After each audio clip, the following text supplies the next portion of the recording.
I'm Alex Brulot. I really enjoy wrestling. I am a captain on the wrestling team this year, and I was my sophomore year as well. Wrestling kind of really allowed me to grow into who I am as a person today, and allowed me a lot of opportunities in college, so I've had coaches reaching out.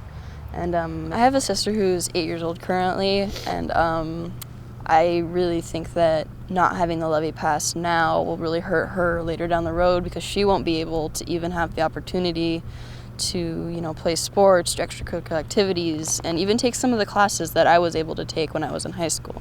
And I actually helped coach the middle school wrestling team the past couple of years, and then this year, right when coronavirus started and we heard the Levy didn't pass, we were basically told that the program was going to be cut from the middle schools. And a lot of the kids on the team were very, very disappointed.